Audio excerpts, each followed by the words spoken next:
नमस्कार, मैं Harnath Singh Devnarayan inter college Kurawali Mainpuri. आज आपके लिए कक्षा 11 में जो हमारा चैप्टर चल रहा है एक समतल में गिरती, उसका अगला भाग लेके आया हूँ। अभी तक जो मैंने पढ़ा मुख्यतः वृत्ति गति के बारे में पढ़ा, एक समान वृत्ति गति हो रही थी, उसमें हमने अवकेंद्रीय त्वरण पढ़ा। आज मैं आपको अवकेंद्रीय बल के बारे में बताऊँगा और अवकेंद्रीय बल के उदाहरण बताऊँगा और उससे संबंधित कुछ हम संख्यात्मक प्रश्न बताएंगे और उसके बाद असमान वृत्तिगत के बारे में थोड़ी सी चर्चा करेंगे। तो देखिए, हमने जो अवकेंद्रीय त्वरण का जो सूत्र पढ़ा था वो ये पढ़ा था, अवकेंद्रीय त्वरण होते हैं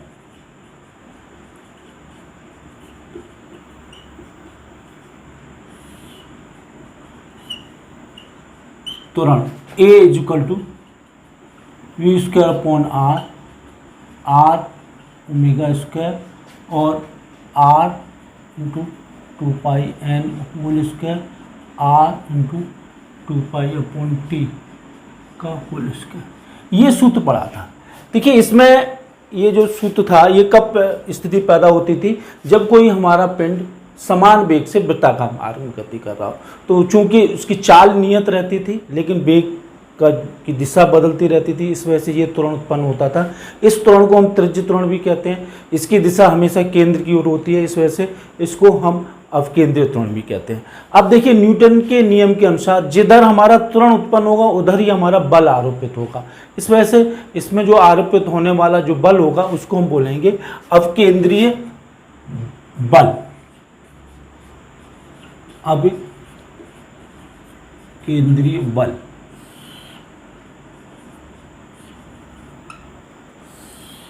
देखिए, जैसे ये कोई कण है वो वृत्ताकार मार्ग में गति कर रहा है, इस तरह से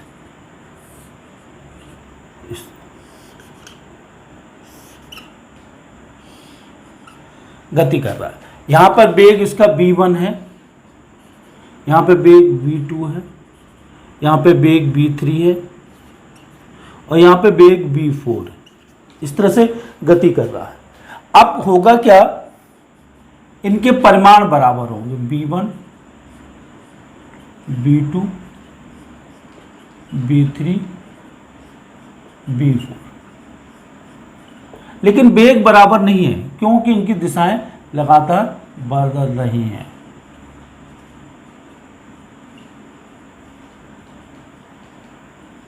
लगातार बदल रहे हैं, इसको हमने मान लिया वेग v और वृत्ताकार मार्ग की जो त्रिज्या है वो r है। अब इसमें क्या होगा, हमेशा जो त्वरण होगा वो इधर की तरफ होगा, केंद्र की ओर होगा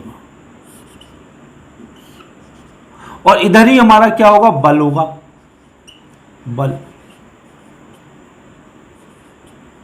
इस बल का जो परिमाण होगा वो होगा F equal to M A equal to M V square upon are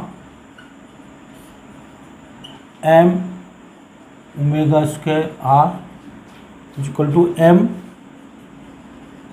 2πn whole square R M 2π upon T whole square into R. इसकी दिशा हमेशा लगातार बदलती रहेगी। इसका परिमाण जो होगा वो इस सूत्र से दिया जाएगा।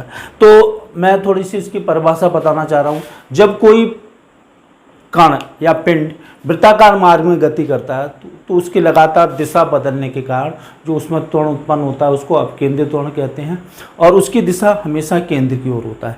और न्यूटन के नियम के अनुसार जिधर त्वरण होगा उसी तरफ उस पर बल लगेगा।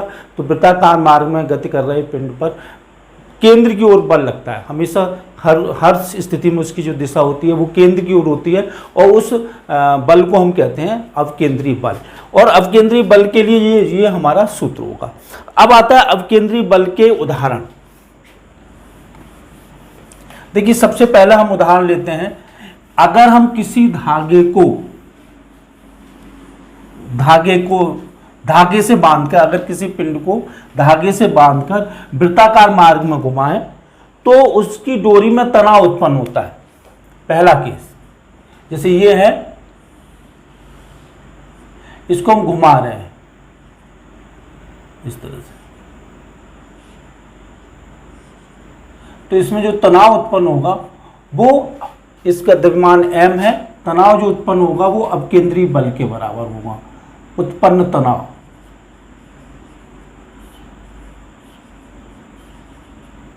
T equal to mv square upon r या m ओमेगा स्क्वायर इंटू r। इस तरह से इसमें डोरी में तनाव उत्पन्न, अगर किसी कारणवश ये डोरी हमारी टूट जाती है तो उस पर रेखा की ओर गति करता हुआ फिर वो सीधे चला जाता है।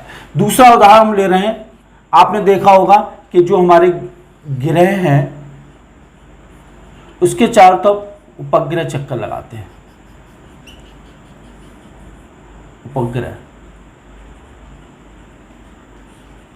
उपग्रह चक्कर लगाते हैं और इसके वृत्ताकार मार्ग की त्रिज्या r है, उपग्रह का द्रव्यमान m है।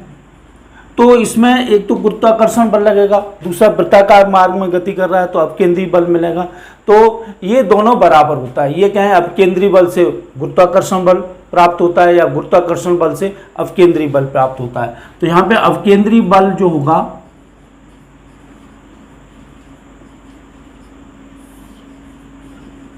बल बराबर होगा गुरुत्वाकर्षण बल के।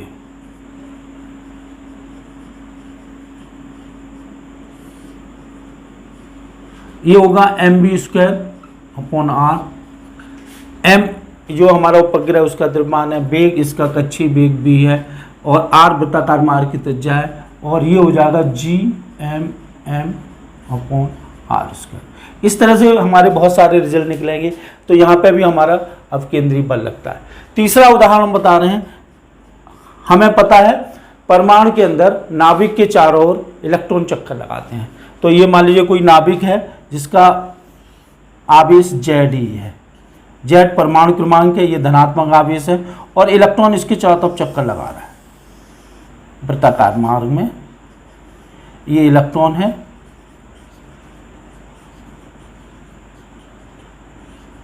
और ये चक्कर लगा रहा है। तो देखिए यहाँ पे जो अपकेंद्रीय बल होगा वो इन दोनों के बीच लगने वाले वैद्युत बल के बराबर होगा। अपकेंद्रीय बल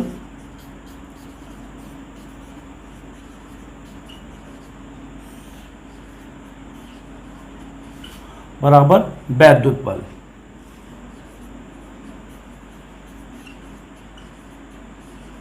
ये होगा mv स्क्वायर अपॉन r बराबर 1/4 pi epsilon 0 ZE into E upon r।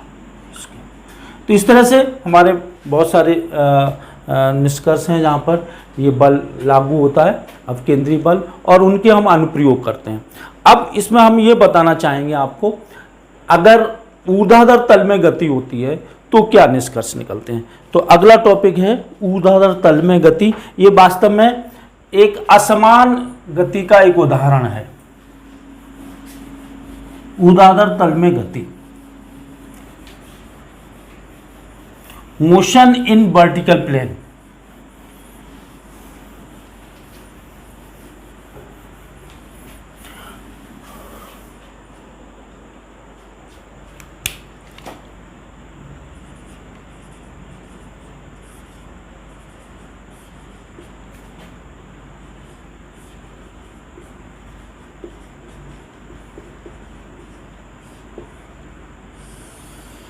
इस तरह की गति, इस तरह। तो देखिए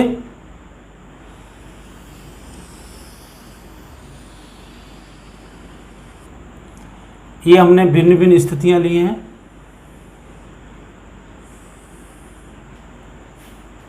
यहां पे द्रव्यमान इसका भार नीचे की तरफ कार्य करेगा, यहां पे भार नीचे की तरफ कार्य करेगा, यहां पे भार नीचे की तरफ और यहां पे भार नीचे की तरफ। यहां पर वेग इधर की तरफ होगा, यहां पे वेग इधर की तरफ होगा, यहां पे वेग इधर की तरफ होगा, यहां पे वेग इधर की तरफ होगा।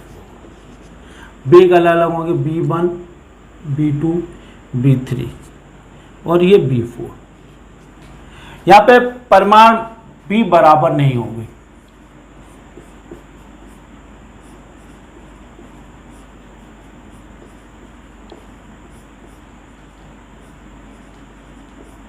परमाणु बराबर नहीं होंगे, तो दिशा तो है ही भिन्न भिन्न। अब बात आती है इसमें, ये देखिए तनाव प्रत्येक स्थिति में, इसको हमने ले लिया A या इसको ले लेते हैं T1, तो इसमें जो तनाव जो पैदा होगा वो हमेशा केंद्र की ओर होगा। T2 यहाँ पे होगा, T3 और यहाँ पे होगा T4 तनाव। अब देखिए ये ऊर्ध्वाधर तल में जो गति है वो एक असमान वृत्तीय गति का उदाहरण है, क्योंकि इसमें वेग का परिमाण आप देखेंगे भिन्न भिन्न स्थितियों में भिन्न भिन्न होगा। तो अब देखिए पहली स्थिति में यहाँ पे क्या होगा, T1 माइनस, इसमें अपकेंद्री बल लगेगा, उसका मान होगा mv1 square upon r equal to mg, इसमें हम इसका जो घटक होगा यदि minus mg cos 90 equal to mv1 square upon r। तो ये तो जीरो हो जाएगा। फाइनली हमारा रिजल्ट क्या होगा, t equal to T1 equal to mv1 square upon r। ये हमारा पहला समीकरण। इसी तरह से अब आप इस बिंदु पे देखिए, यहाँ पे क्या होगा, T2 और ये जुड़ जाएंगे, mg equal to mv2 square upon r और T2 equal to mv2 square upon r minus mg। ये हमारा दूसरा बिंदु है। इसी तरह से यहाँ पे देखिए T3 माइनस mg cos 90, क्योंकि इसका जो घटक होगा इस दिशा में mg cos 90 होगा equal to mv3 square upon r और ये आ जाएगा T3 equal to mv3 square upon r। और इस बिंदु पर ये देखिए T4 minus mg equal to mv4 square upon r और रिजल्ट निकल के आएगा T4 equal to mv4 square upon r ये प्लस mg। तो ये तो क्लियर हो गया कि यहाँ पे तनाव सबसे कम होगा, यहाँ पे तनाव सबसे अधिक होगा और यहाँ पे जो तनाव होंगे वो बराबर होंगे। अब बात आता है उच्चतम बिंदु पर क्रांतिक चाल या क्रांतिक वेग। उच्चतम बिंदु पर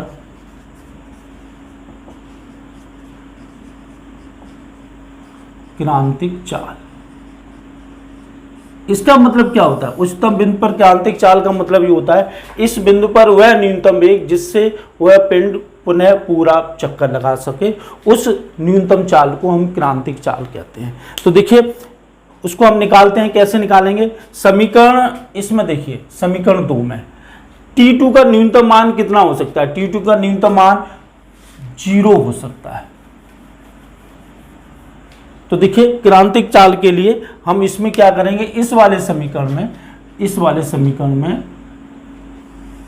T2 को 0 रख देंगे, तो 0 equal to mv2 square upon r minus mg, m common निकल जाएगा तो v2 इक्वल टू आ जाएगा अंडर रूट gr। इसका मतलब यह है कि अगर हमारा कण इस वेग से गति करता है अंडर रूट gr वेग से, तो ये पुनः पूरा चक्कर लगाएगा, और अगर इससे अधिक है तब भी चक्कर लगाएगा, और अगर इससे कम हुआ, b का मान इससे कम हुआ, तो ये पुनः चक्कर नहीं लगाएगा, मतलब बीच में ही टपक पड़ेगा। इसी तरह से अगर हमें इस बिंदु पर हमें क्रांतिक न्यूनतम बिंदु पर क्रांतिक चाल निकालनी है, तो हम कैसे निकालेंगे, निम्नतम बिंदु पर क्रांतिक चाल।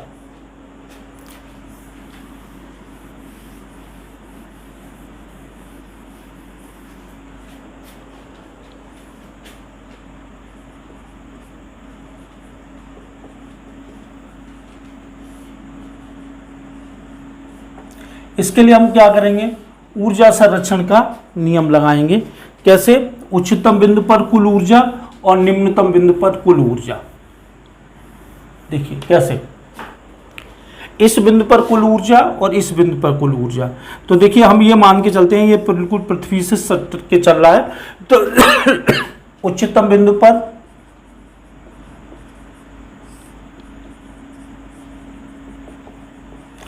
कुल ऊर्जा बराबर निम्नतम बिंदु पर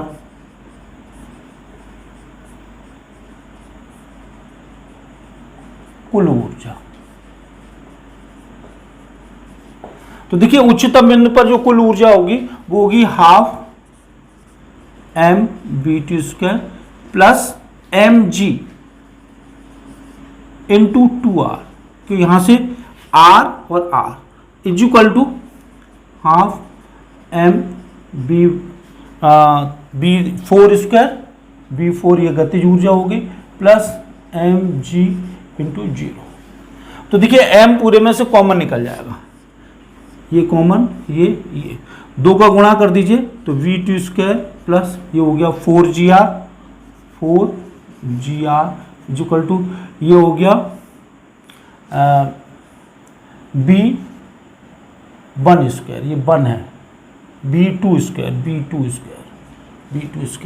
तो ये है b2², और b2² कितना है √gr के बराबर है, तो v2² plus 4gr equal to b2² हो गया ये आपका gr। एक बार फिर चेक कर लीजिए, इसमें 1/2 mv2² plus mg into 2r। देखिए यहाँ पे गलती हो गई, यहाँ पे ये b2 है और हमें b2 पता है, ये है b4 स्क्वायर, ये यहाँ पे b4 और b4 ही हमें निकालना है, और ये होगा √gr, तो प्लस 4gr बराबर b4², तो b4 बराबर हो जाएगा √5gr।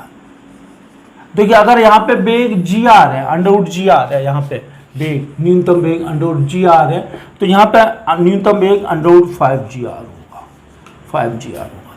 इसी तरह से हम इन दोनों बिंदुओं पर जो हमारी क्रांतिक चाल होगी वो बराबर होगी, और वो √3gr होगी। वो कैसे होगी, ये इस तरह से हम निकाल लेते हैं, इस बिंदु पर कुल ऊर्जा बराबर इस बिंदु पर कुल ऊर्जा। इसको नाम ले लेते हैं, ये A बिंदु है, ये B बिंदु है, ये C, ये D। तो B पर कुल ऊर्जा बराबर C पर कुल ऊर्जा।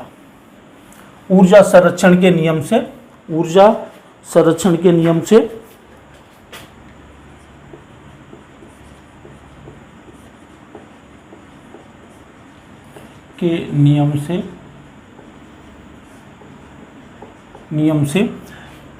B पर कुल ऊर्जा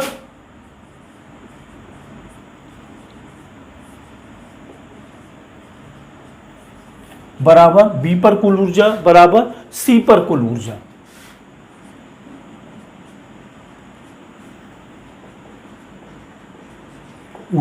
C पर कुल ऊर्जा। तो देखिए यहां पे क्या होगा, हम यहां पे ऊर्जा कितनी होगी, half mv1² plus mg into r, क्योंकि यहां से ऊंचाई कितनी होगी r, ये गतिज ऊर्जा हो जाएगी, ये स्थितिज ऊर्जा हो जाएगी, equal to half mv2² plus mg into 2r। देखिए m पूरे में से कॉमन निकल जाएगा, तो क्या निष्कर्ष निकल के आएगा, 2 का मल्टीप्लाई कर दीजिए तो b1² plus 2gr equal to b2² plus 4gr।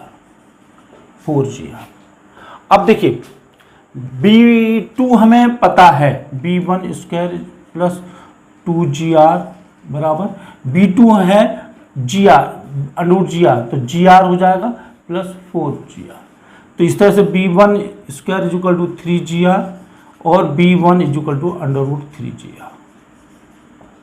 तो ये यहाँ पर जो न्यूनतम चाल आई वो √3GR आई, √3GR। इसी तरह से यहाँ पे भी न्यूनतम चाल आएगी वो √3GR आएगी।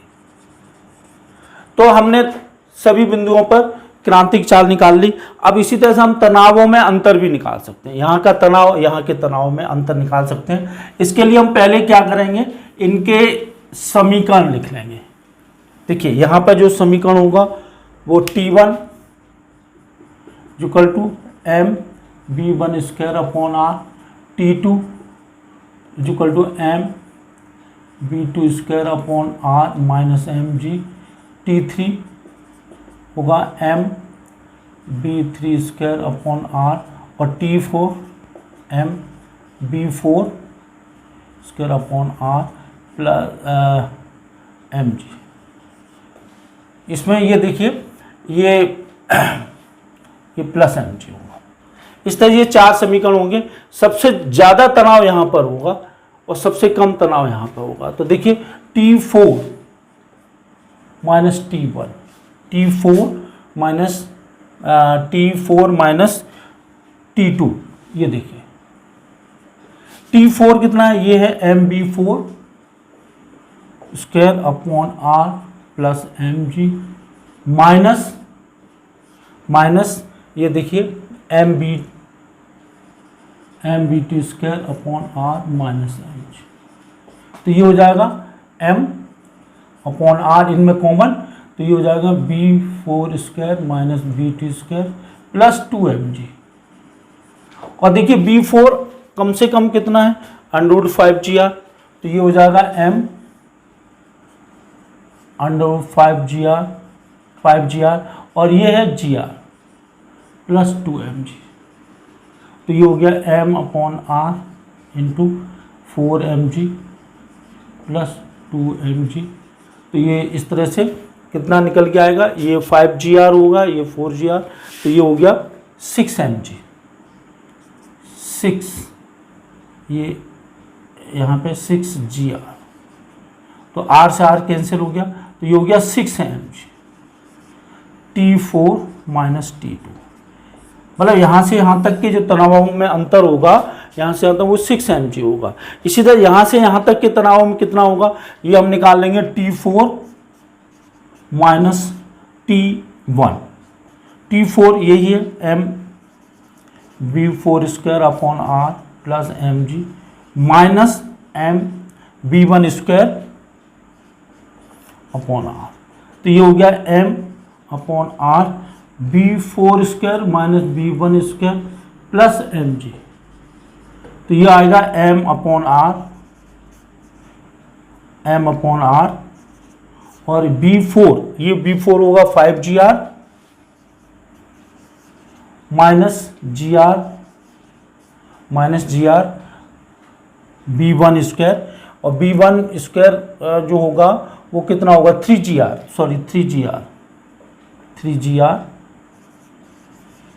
और प्लस यहाँ पे क्या होगा, ये होगा प्लस mg m/r प्लस यहाँ पे निकल के आएगा mg, एक सिंगल mg। तो देखिए यहाँ पे आ रह जाएंगे 2mg और ये mg हो जाएंगे, तो ये हो जाएगा 3mg। तो T4 minus T1 equal to 3mg। तो फाइनली हमारा रिजल्ट क्या निकल के आया, फाइनल रिजल्ट ये निकल के आया कि यहाँ से यहाँ तक के में अंतर जो होता है वो 3mg को, यहाँ से यहाँ तक 3mg अंतर, यहाँ से यहाँ तक 3mg का अंतर तनावों में, यहाँ से यहाँ तक 3mg का अंतर तनावों में, और इसी तरह से यहाँ से 3mg का अंतर तनाव में रहता है इस तरह से। और यहाँ से यहाँ तक का जो अंतर रहेगा वो हमारा 6mg का रहेगा। सबसे कम तनाव यहाँ पर होगा, सबसे अधिकतम तनाव यहाँ पर होगा, इनमें बीच में तनाव स्थिति होगी। तो इस तरह से हमने आज ऊर्ध्वाधर तल में गति पढ़ी, उससे संबंधित हमने।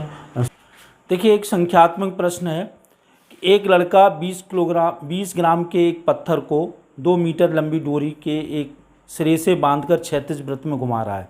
यदि पत्थर 1 सेकंड में 4 चक्कर लगाता है तो दूसरे सिरे को स्थिर मानते हुए डोरी में तनाव ज्ञात करिए। तो देखिए m इसमें दिया हुआ है 20 ग्राम। इसको एम के एस में बदल देंगे तो 20 इंटू 10⁻³ किलोग्राम। और जो डोरी है उसकी लंबाई है 2 मीटर, 2 मीटर। इसको घुमा रहा है और जो 1 सेकंड में 4 चक्कर लगाता है, इसका मतलब है n बराबर 4 चक्कर। तो इसमें जो तनाव उत्पन्न होगा उसके लिए सूत्र होगा T = m ω² r, और m ओमेगा को हम लिख सकते हैं 2πn² × r। तो m हो गया 20 इंटू 10⁻³ इंटू 2π इंटू n हो गया 4 इंटू r, ये भी हो गया 2। तो ये स्क्वायर हो जाएगा, तो यहाँ पे 20 इंटू 2 4, इसको 2πn, तो ये हो जाएगा 8 का स्क्वायर हो जाएगा 64 इंटू 2 इंटू π²। जब हम इसका मान रख देंगे तो हमारा जो उत्तर निकल के आएगा वो लगभग 25.24 मीटर। इसी तरह के हमने 2 क्वेश्चन आपको और दिए हुए हैं, इनको आप अच्छी तरह से कर लीजिए। अब मैं आपको एक क्वेश्चन बता रहा हूँ, जिसे ऊर्ध्वाधर तल में गति। मान लीजिए एक बाल्टी है जिसको क्षैतिज तल में घुमाया जा रहा है, ऊर्ध्वाधर तल में घुमाया जा रहा है, और उसकी जो डोरी है उसकी जो लंबाई है वो 10 मीटर की है, 10 मीटर इस तरह से। ये तो यहाँ पे वह वेग ज्ञात करना है जिससे कि इसके अंदर जो पानी भरा हुआ है वो पानी न गिरे। ये न्यूनतम वेग ज्ञात करना है। ये 10 मीटर है इसकी लंबाई, और इसमें पानी भरा हुआ है, और जी का मान है 9.8 मीटर प्रति सेकंड। तो उच्चतम बिंदु पर न्यूनतम चाल क्या होगी जिससे कि उसके अंदर भरा हुआ पानी है वो न गिरे। तो उच्चतम बिंदु पर न्यूनतम चाल के लिए हम B = √GR = ये हो जाएगा √9.8 इंटू 10, ये हो जाएगा √98, और इसको हम ले सकते हैं, इसको √2 इंटू, तो ये हो गया 7√2 मीटर प्रति सेकंड। अगर हमें ये नीचे वाले बिंदु पर निकालनी हो, यहाँ पर अगर हमें चाल निकालनी हो, निम्नतम बिंदु पर जो चाल होगी वो होगी